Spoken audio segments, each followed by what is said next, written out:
Hello friends, स्वागत है आपका डीवाई एकेडमी पर। मैं दिगंबर सिंह आज आपके लिए लेकर आया हूं आरसीटी का एक मैं डब्ल्यूएसएम में जिससे आप जब कोई स्ट्रक्चर जब आप डिजाइन कर रहे हो तो उसमें कुछ अजप्शंस होती हैं। आज हम उस अजप्शंस की हम बात करेंगे।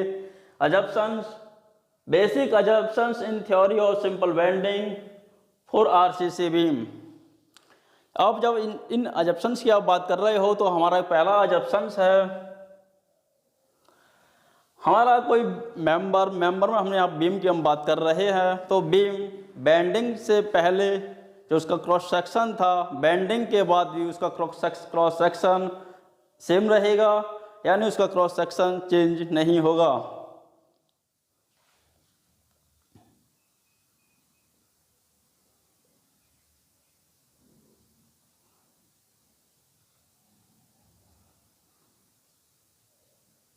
कोई भी अनुप्रस्थ काट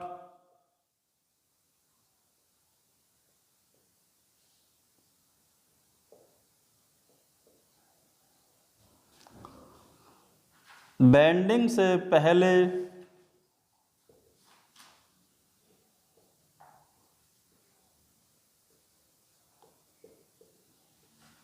समतल है,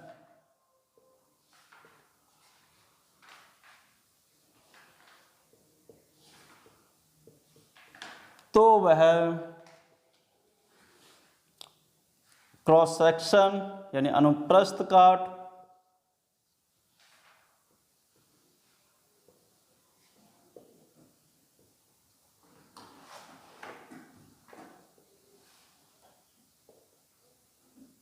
बेंडिंग के बाद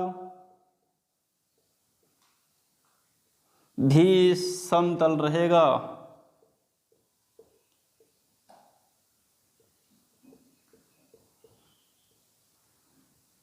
देखिए इसका मतलब क्या हुआ, आपका ये बीम है,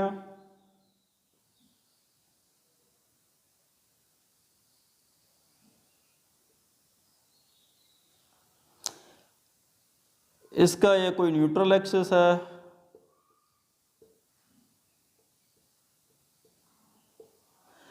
जब इस मेंबर पर कोई आपका लोड नहीं आ रहा है तो वो इस शेप में है। जब इस पर जब लोड आएगा तो इसमें बेंडिंग होगी, यानी ये डिफ्लेक्ट होगा, और डिफ्लेक्ट कुछ इस शेप में होगा। ये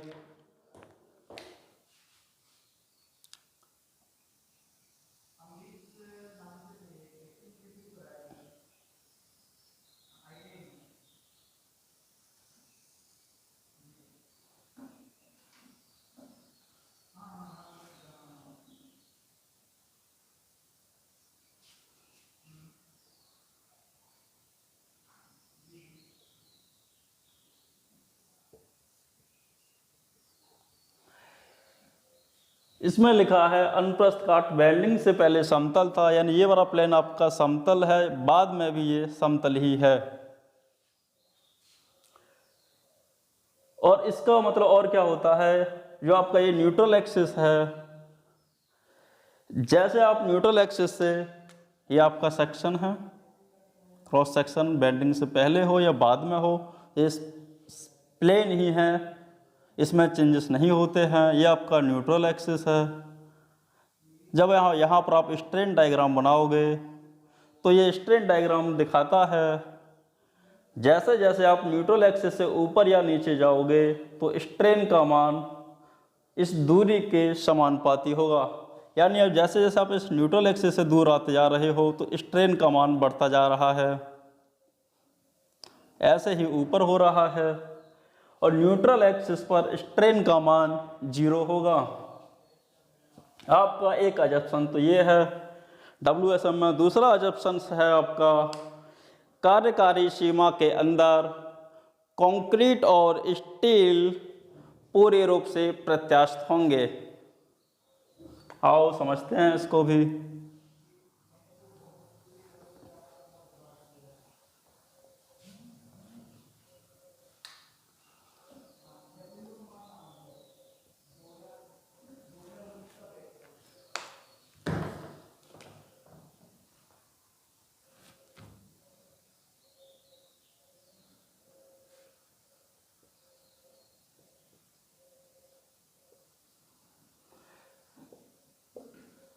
कार्यकारी सीमा के अंदर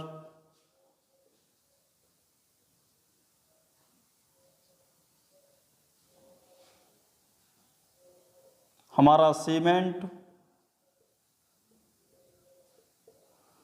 सीमेंट और कंक्रीट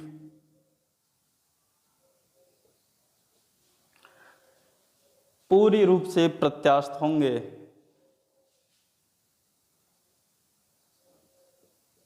यानी पूर्ण रूप से प्रत्यास्थ होंगे।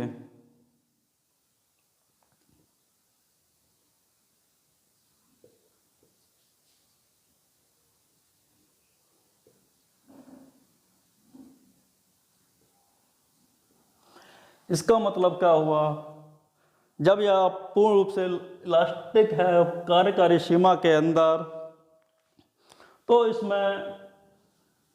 इसको हम कह सकते हैं जो हमारा इसमें जो स्ट्रक्चर का जो आपका बीम है, हमने एग्जांपल बीम लिया था जैसे, तो इसमें स्ट्रेस जो जनरेट होंगे वो विकृति के या स्ट्रेन के समानुपाती होंगे।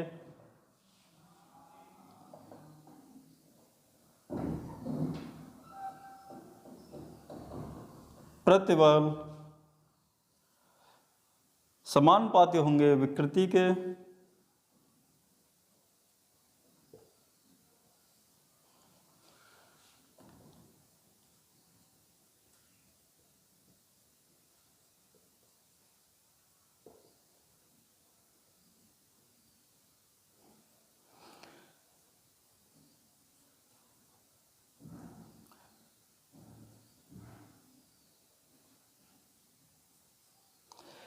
ई यहाँ पर आपका एक कांस्टेंट है, ई एक इलास्टिसिटी कांस्टेंट है।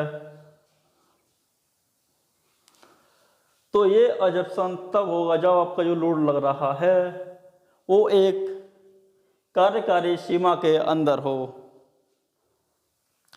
आपका तीसरा एजप्शन है कार्यकारी भार के अंदर प्रतिबल और विकृति का जब आप आरेख बनाओगे वो एक सरल लाइन में होता है, यानी सिंपल एक लाइन फॉर्म में होता है।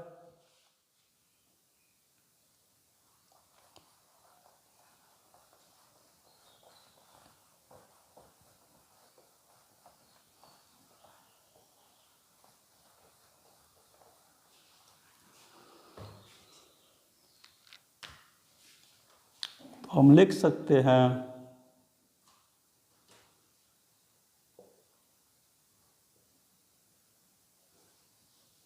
कार्यकारी भार वर्किंग लोड पर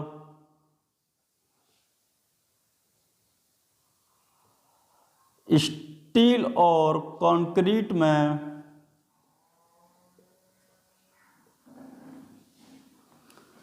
जब आप स्ट्रेस और स्ट्रेन डायग्राम बनाते हो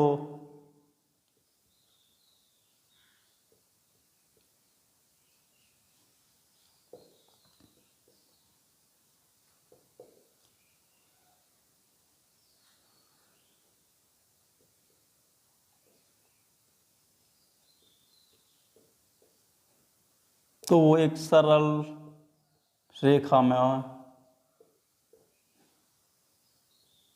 होते हैं। ये आपका कोई क्रॉस सेक्शन है, मान लो इसका न्यूट्रल एक्सिस यहां से जा रहा है। जब आपका ये क्रॉस सेक्शन है, जब आप स्ट्रेन डायग्राम आप बनाते हो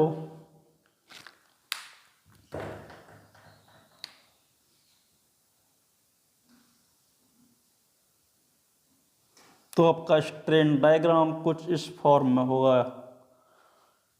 ये आपका न्यूट्रल एक्सिस है, न्यूट्रल एक्सिस से जब ऊपर जाओगे आप या नीचे जाओ तो स्ट्रेन का मान से एक सिंपल रेखा में बढ़ रहा है।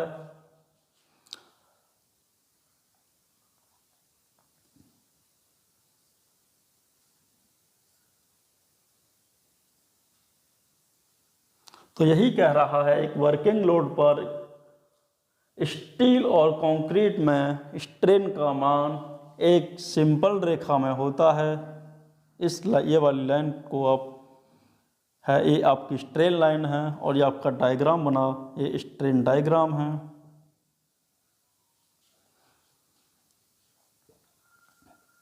और जब आप स्ट्रेस डायग्राम की बात करोगे तो स्ट्रेस डायग्राम भी कुछ इसी तरह का होता है।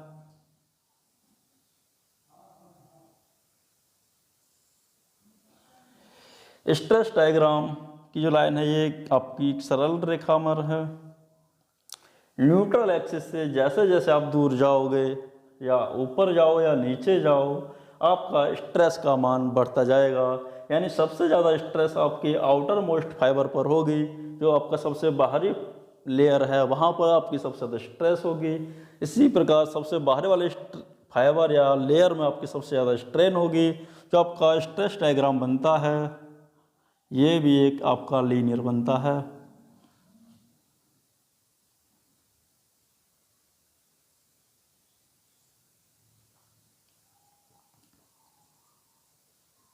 ये आपका स्ट्रेस डायग्राम है, ये आपका स्ट्रेन डायग्राम है। ये एजप्शन नंबर आपका 3 हो गया। अब बात करते हैं एजप्शन नंबर 4 की। तो इसमें आप देखोगे, आप ये क्रॉस सेक्शन है, न्यूट्रल एक्सिस से अगर लोड आपका ऊपर से आ रहा है तो एक पोर्शन में आपका कंप्रेशन होगा तो दूसरे पोर्शन में इसमें टेंशन होगा। तो कंप्रेसिव लोड को तो आप कंक्रीट आपकी बियर कर लेती है। ये माना जाता है जब टेंशन जोन की आप बात करते हो तो कंक्रीट आपकी स्ट्रेस को असिस्ट नहीं करती है। तो उसके लिए जब आप स्टील प्रोवाइड करते हो तो जो आप इसमें स्टील प्रोवाइड कर रहे हो तो पूरा का पूरा स्ट्रेस आपका स्टील रेसिस्ट करती है। तो यह है आपका चौथा एजप्शन।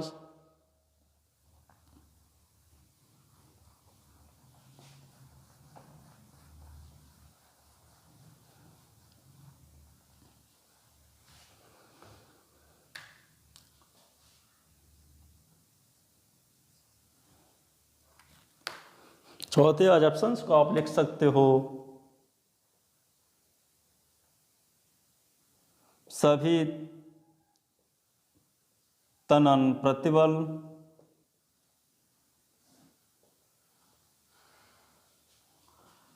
आपकी स्टील के द्वारा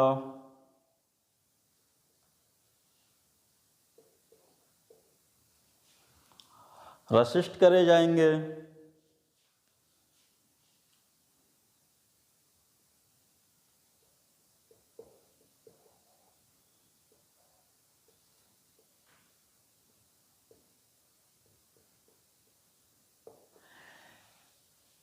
तनन प्रतिबल जहाँ पर आपके जनरेट होंगे उसमें आपका कंक्रीट कोई भी तनन प्रतिबल या टेंसाइल स्ट्रेस रेसिस्ट नहीं करेगी। ये आपका चौथा एजप्शन हो गया। ये आपका हमने आपको बताया था, ये आपका कोई बीम का एक मेंबर है। मान लो ये आपका न्यूट्रल एक्सिस है। न्यूट्रल एक्सिस से ऊपर कंप्रेशन जोन है, नीचे आपका टेंशन जोन है। तो टेंशन जोन में जब आप यहाँ पर स्टील प्रोवाइड करते हो तो आप इसका स्ट्रेस डायग्राम देख सकते हो, कुछ इस तरह से बनता है।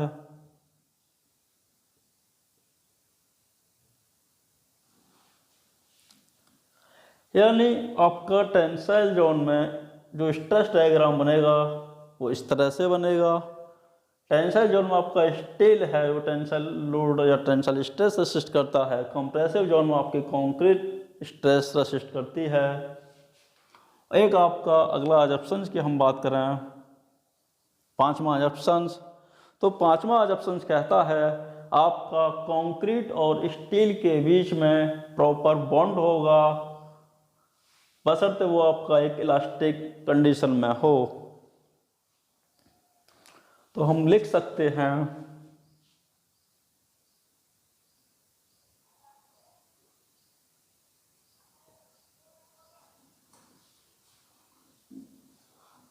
कंक्रीट और स्टील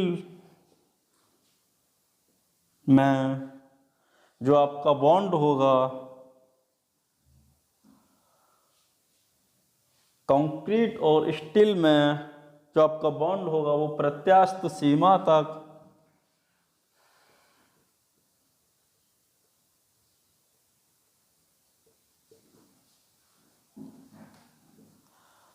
प्रत्यास्थ सीमा तक पूर्ण बॉन्ड होगा।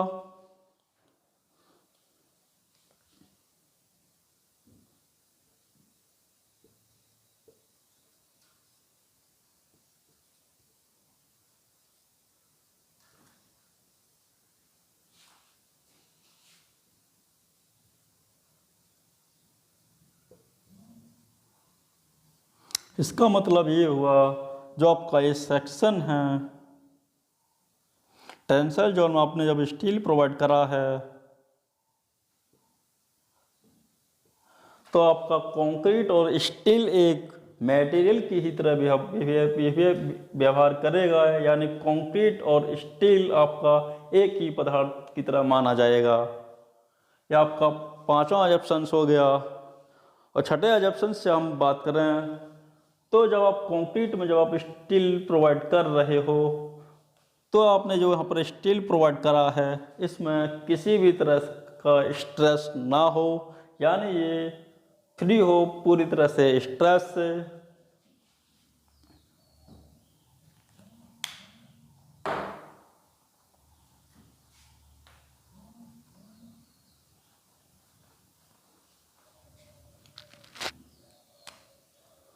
यानी आप छठा अजम्पशन लिख सकते हैं जो हमारा स्टील है,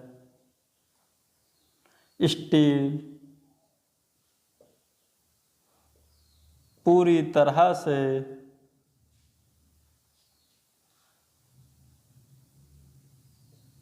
फ्री हो प्री स्ट्रेस से। जब आप स्टील कंक्रीट में जब आप प्रोवाइड कर रहे होंगे तो उस समय स्टील में कोई स्ट्रेस नहीं होना चाहिए। एक अजम्पशन छठा अजम्पशन आपका ये हो गया।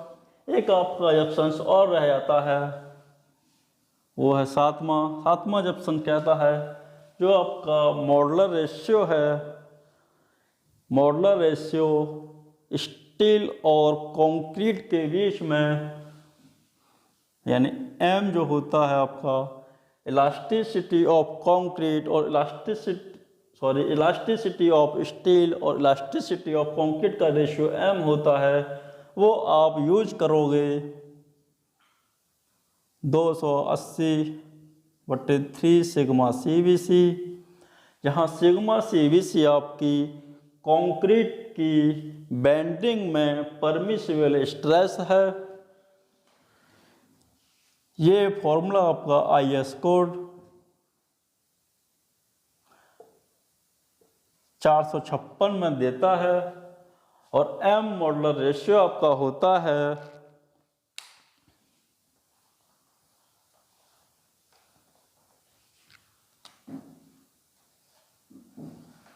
Elasticity of steel elasticity of concrete का रेशियो। इलास्टिसिटी ऑफ स्टील की आप बात करोगे तो इसकी वैल्यू होती है 2.1 10⁵ न्यूटन पर mm²। जब इलास्टिसिटी ऑफ कंक्रीट की आप बात करते हो तो इलास्टिसिटी ऑफ कंक्रीट आपकी डिपेंड करती है कंक्रीट के ग्रेड पर, तो आप इसको ऐसे निकाल सकते हो।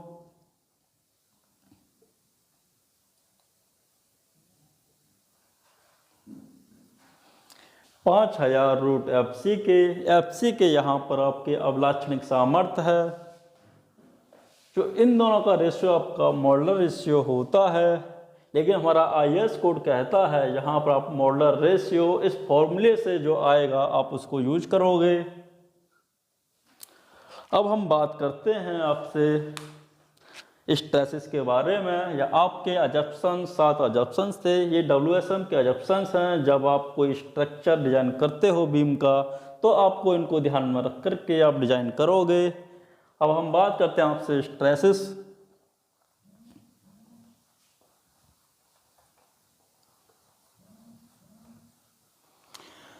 जब आपसे स्ट्रेसेस की बात करते हो तो स्ट्रेसेस आपकी 3 प्रकार की होती हैं।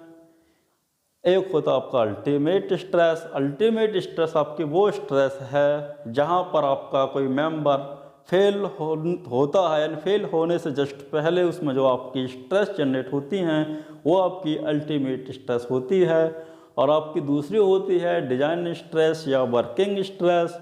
आपकी वो स्ट्रेस जहाँ पर आप किसी मेंबर को डिज़ाइन करते हो, यानी जब आप किसी मेंबर को आप डिज़ाइन कर रहे हो तो उसमें जो स्ट्रेस जनरेट होंगी वो आपकी डिज़ाइन स्ट्रेस। एक होता है आपका एक्चुअल में स्ट्रेस कितनी आपकी जनरेट हो रही हैं, जब आपका कोई मेंबर आपने बना दिया है, जो उस पर एक्चुअल में जो लोड आ रहा है उस लोड के कारण जो स्ट्रेस जनरेट हो रही हैं वो आपकी एक्चुअल स्ट्रेस होंगी। तो देखते हैं ऐसे।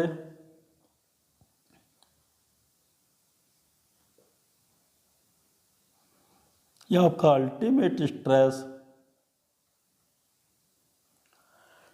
अल्टीमेट स्ट्रेस की हम बात करें आपसे तो देखो, मान लो हमारा कंक्रीट का ग्रेड M20 है। तो जब ये हमारा इस ग्रेड से जो हमारी कंक्रीट बनेगी तो फेल होते समय उसकी जो स्ट्रेसेस उसमें आएंगी वो 20 न्यूटन पर mm² होगी। यहाँ पर आप 20 आप एक तरह से कह सकते हो ये आपकी अभिलाक्षणिक सामर्थ्य भी है। जब आप किसी मेंबर को आप डिज़ाइन करते हो तो ये तो है नहीं आप उस पर इतना लोड लगा दोगे कि वो फेल हो जाए। तो इसमें आप बात करते हैं डिज़ाइन स्ट्रेस।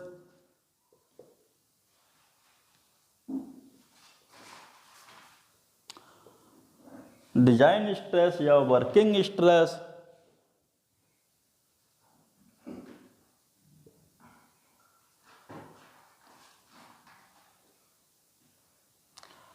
हम मानते हैं जो हमने M20 ग्रेड की हमने जो कंक्रीट बनाई है वो हमारी 20 न्यूटन पर mm के स्ट्रेस रेसिस्ट नहीं कर पाएगी, ये कुछ कम करेगी। उस कम को ज्ञात करने के लिए इसमें सेफ्टी ऑफ फैक्टर का भाग दोगे, जो आपकी स्ट्रेस आती है उसके लिए आप डिज़ाइन स्ट्रेस कहोगे।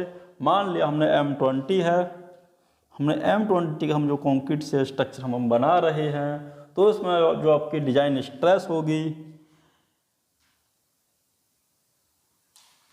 तो इसमें आप फैक्टर ऑफ सेफ्टी से भाग दोगे। अब बेंडिंग के केस में आप बात करोगे तो बेंडिंग के केस में आपका फैक्टर ऑफ सेफ्टी 3 होता है, तो ये आपका लगभग 7 आ जाएगा। यानी जो आपकी M20 ग्रेड के आप जो कंक्रीट बना रहे हो आप उसमें ये मानोगे ये हमारा 7 न्यूटन पर mm² पर फेल हो जाएगा। डिज़ाइन स्ट्रेस आपके यहाँ पर ये आपकी डिज़ाइन स्ट्रेस है 7 न्यूटन पर mm² M20 ग्रेड की कंक्रीट के लिए। एक आपका होता है एक्चुअल स्ट्रेस।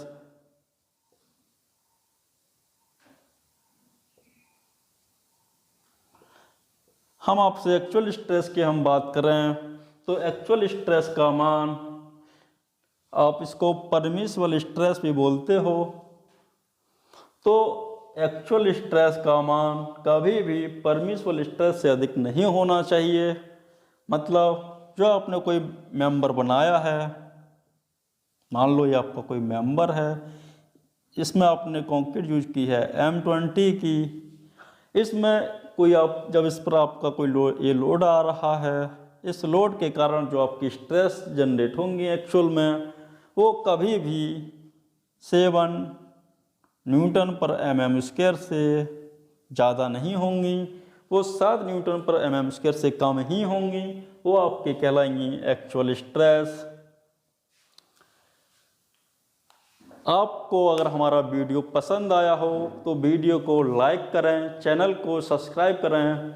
हम इस वीडियो के आगे आपको बताएंगे न्यूट्रल एक्सिस कैसे ज्ञात करना है। बने रहिए आप DY Academy पर। Thanks for watching.